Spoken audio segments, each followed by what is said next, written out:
Hi, this is Katie from Katie and the Squid. In this video, I'm going to show you how to make the Egmont shawl. If you're new to my channel and you like things all crochet and yarn related, be sure to subscribe.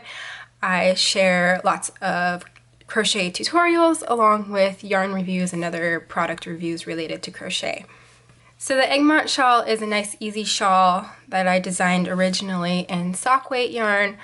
Here I'll be making it in DK weight yarn, and I've actually added a second pattern to reflect that. But if you're following the sock weight version or the DK weight version, this video will work for either.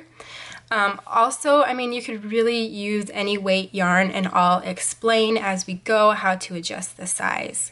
So I really like this pattern because it is, once you get past maybe like the 11th row and then you start working the repeats, it's really easy to just kind of sit and zone out on.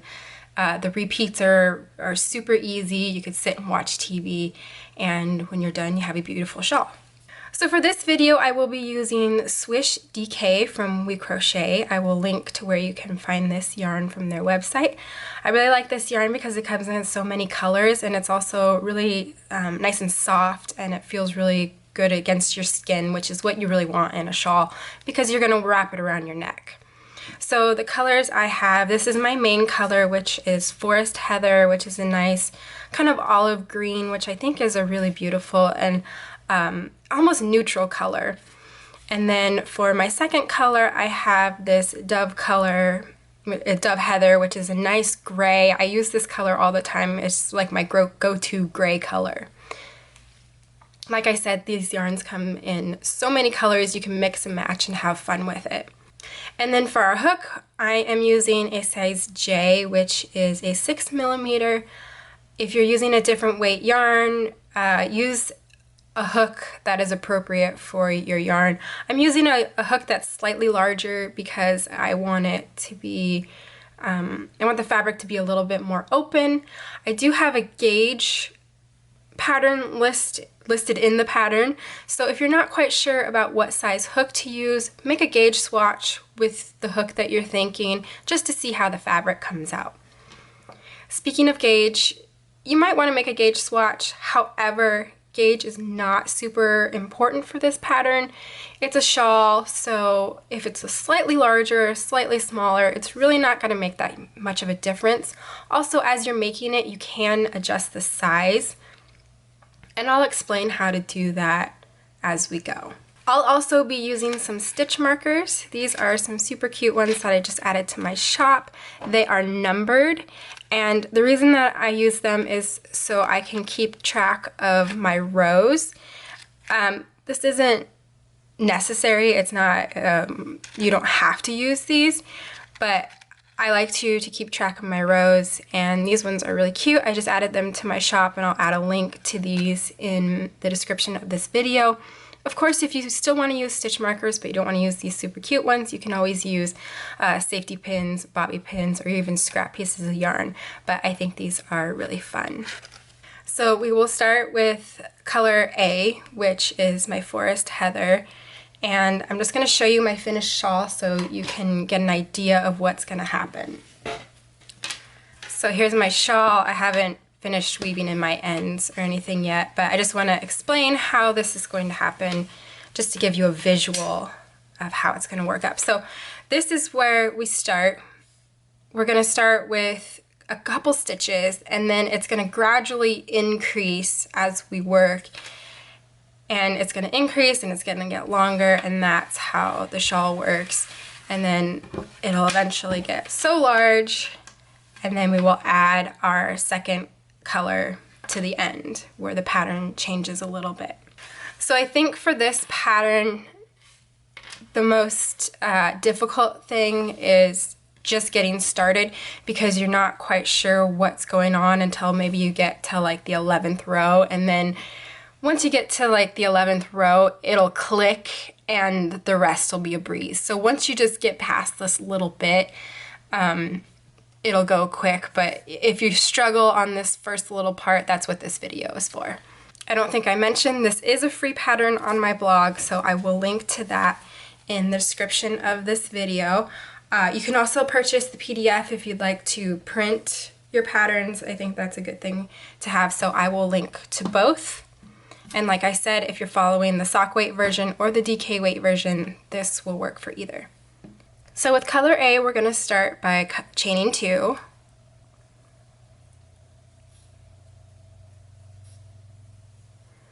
And then row 2 is going to be 2 single crochets into the second chain from hook.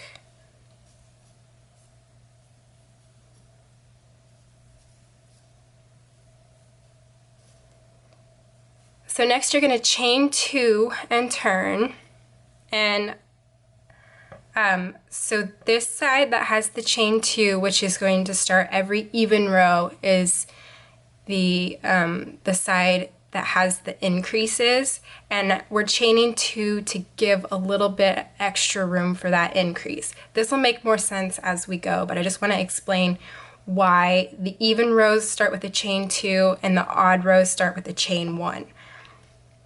So you'll chain 2 and turn, and then you're going to work 3 single crochets into the first stitch, and you will leave the last stitch unworked.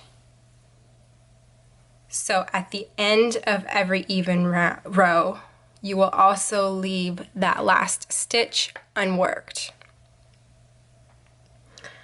So next you're going to chain 1 and turn. And then we're going to single crochet into the first stitch, and then you'll chain 1, skip 1, and then you will single crochet 3 times into the last stitch. So one side will always have 3 single crochets. So even rows start with 3 single crochets, odd rows end with 3 single crochets, and that's going to be the side that does all the increasing. So row 4, we're going to chain 2 and turn, 3 single crochet into that first stitch,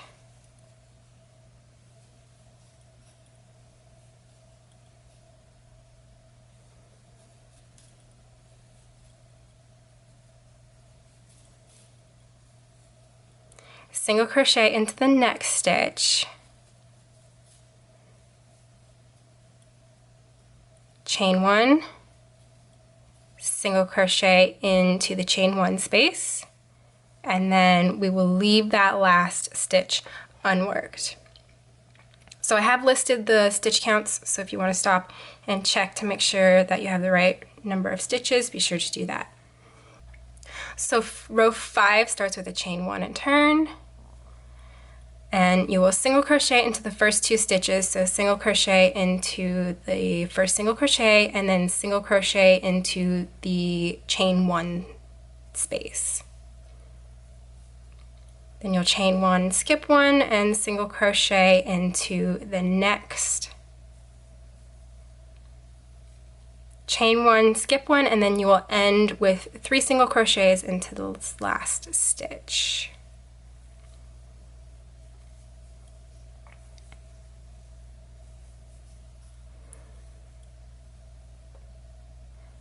Row 6 starts with a chain 2 and turn, 3 single crochet into the first stitch,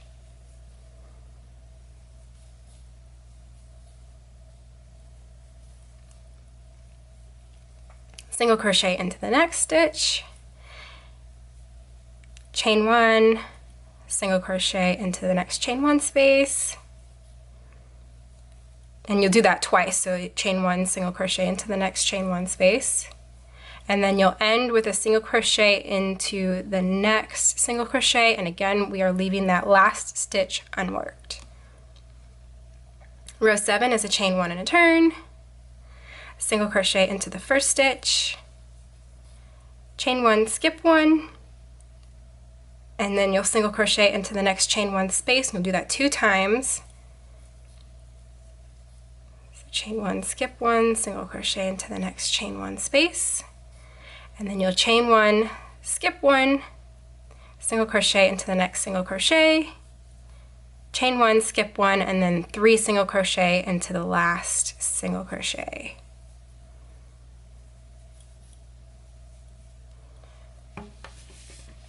So hopefully you can get past that tricky bit. So the next set of rows, so row 8 through 11 is going to be our repeat for the majority of the shawl. So again, this side is increasing. So the even rows are always going to start with a chain 2 and then a 3 single crochet. And then the odd rows, well, and then when you finish your even row, you're going to leave 1 stitch unworked.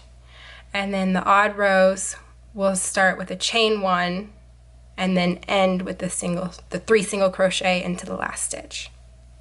So starting row, the repeat row 8 through 11. So starting row 8, you're going to chain 1 and turn, or chain 2 and turn. So the even rows always start with a chain 2, 3 single crochet into the first stitch.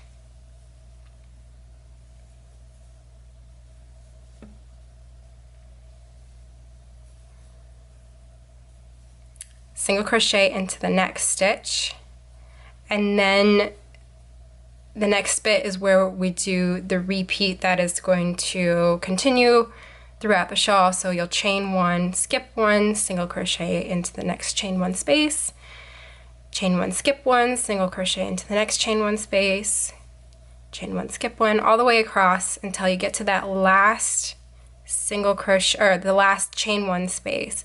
So you'll single crochet into the last chain 1 space, leaving that last single crochet unworked. So row 9 starts with a chain 1 and turn.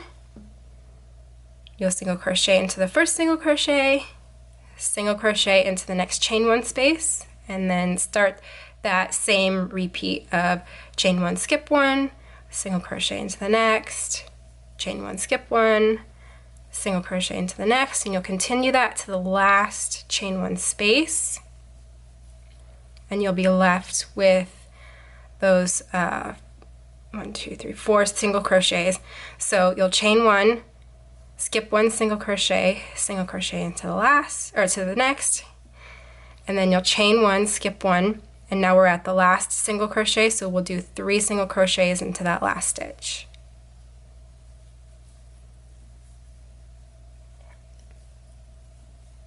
And you'll start to recognize the pattern, single crochet into the chain 1 spaces, and then it's just dealing with those last 3 stitches.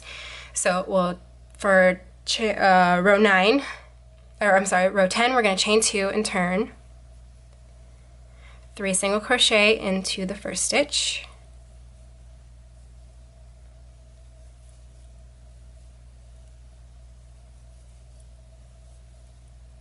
single crochet into the next single crochet, and then we will start that pattern again. So chain 1, single crochet into the next chain 1, chain 1, single crochet into the next chain 1 space, all the way across until you get to the end, or to the last chain 1 space, and then that's where it's a little bit different from row 8. So I'll work into the last chain 1 space, and then I have 2 stitches left. So I will single crochet into the next single crochet and then leave that last single crochet unworked. So row 11, and this is where it slightly differs from row 9, is you chain 1 and turn, single crochet into the first single crochet, chain 1, skip the next single crochet, and then single crochet into the next chain 1 space, and then you repeat it all the way across just like row 9. So really the difference in the repeat is on this side.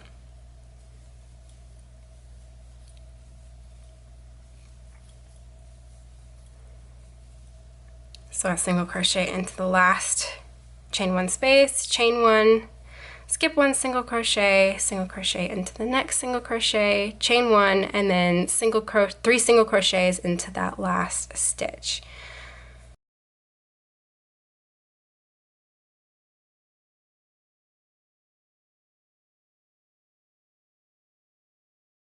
So that's the repeat of rows 8 through 11, and you will repeat that until you have 111 rows. Or if you want to adjust the size, you can repeat that as many times as you want, as long as you end on a repeat of row 11. So as I am working that repeat, I will add my stitch markers every 20 rows so that I don't have to count all the time, and it helps me keep track of how many rows that I worked. Again, these ones are cute and they're numbered, but you don't have to use these. You could use bobby pins or scrap pieces of yarn or something. So here's the shawl, my actual shawl. To show you, I added my stitch markers to keep track of how many rows I had worked. So what I'm going to do is I'm going to repeat rows 8 through 11 just one more time, and then I'll show you how to work the next section in color B. Again, if you are using a different weight yarn, or maybe you don't have, or maybe you may want to make the shawl larger or smaller, you can repeat the 8 through 11 as many times as you want. You just want to make sure that you end on a repeat of row 11 so that the next section works the correct way. So I finished another repeat of the rows 8 through 11 so that we can start on the second section with color B. So again, I don't think I said this, if you're working the sock weight version, the row count is going to be different, so be sure to reference the pattern on that. But again, as long as you end on a repeat of row 11, the pattern will work. So I actually got into too much of a groove, and I worked an extra couple rows, so I had to pull those all out. It's really easy to get into an easy groove with this, so be sure to pay attention to how many rows you're working. So now we're going to start with color B, which here I'm using that Dove Heather in the Swish DK. So the big difference between the second section and the first section is that the even rows, instead of single crocheting, we're working double crochets, but it's pretty much the same pattern. So I'm going to join with color B. So here I am at the last step of the last stitch of row 11. So I haven't completed that last yarn over pull through 2 of the last single crochet. I'm going to complete that with my next color for a nice transition from one color to the next. So for it's row 112 on the pattern. Again, if you've worked a different amount of stitches, it's going to be whatever that next stitch, that next row is. So I'm going to say for the next even row, we're going to chain 3, and then we're going to turn, and then we're going to the chain 3, by the way, does not count as a stitch. That's just our turning chain. And I've added an extra chain again to give a little bit of wiggle room for that increasing. So we're going to 3 double crochet into this first stitch.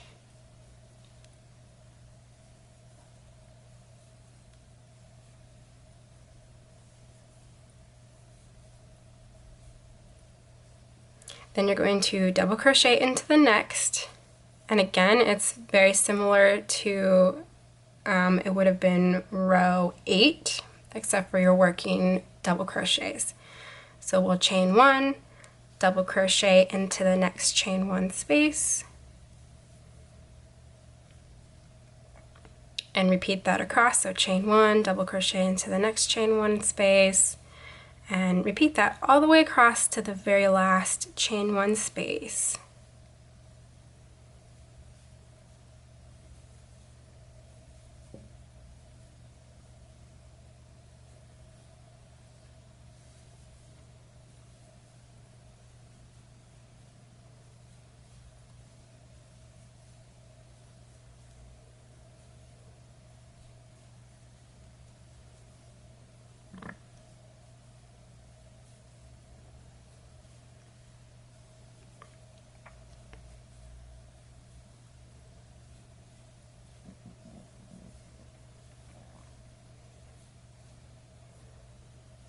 So here I am at the last chain 1 space, and we'll double crochet into that and leave the last stitch unworked. So this is what it will look like. Of course, yours will be much larger. So the next row, the next odd row, so in the pattern 113, is the same as row 9 of the previous section. So we'll just repeat row 9. So it's single crochet into the first stitch, single crochet into the chain 1 space, and then it's a chain 1, single crochet into the chain 1 space all the way across.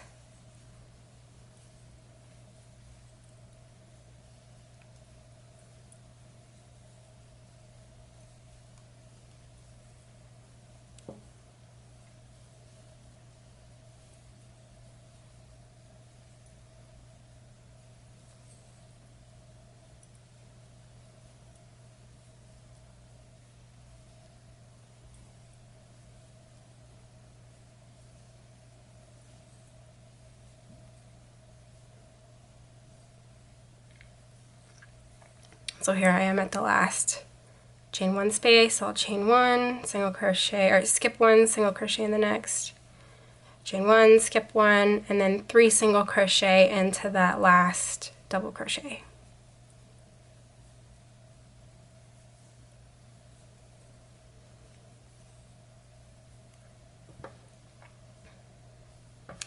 So the next even row, again, is going to be similar to row 10, except we are double crocheting instead of single crocheting. So we're going to chain 3, and that doesn't count as a stitch. 3 double crochet into the first stitch,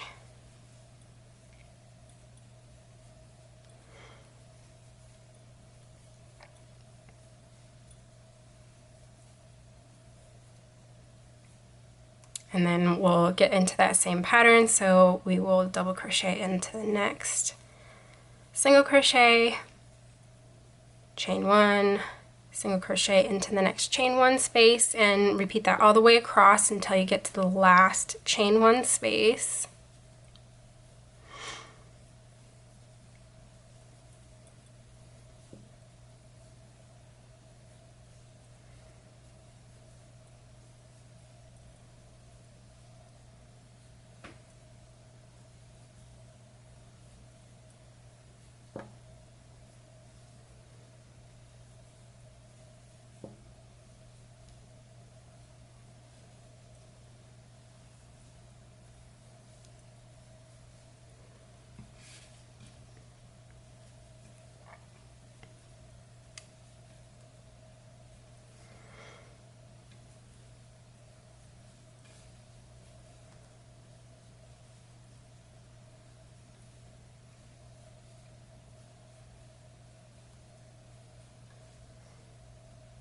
So here I am at the last chain 1 space,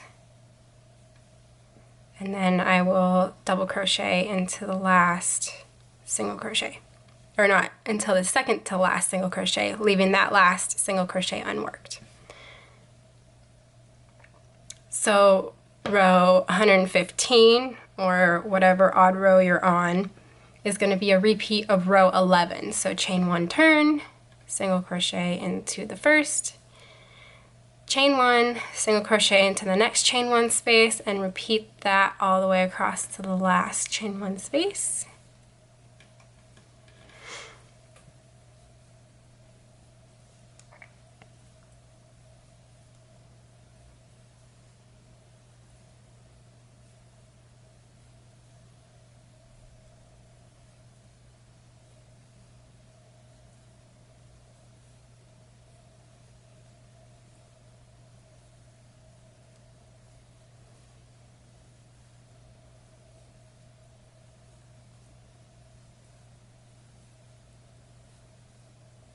And here I am at the last chain 1 space, so I'll chain 1, skip 1, single crochet into the next, chain 1, skip 1, and then 3 single crochet into that last stitch.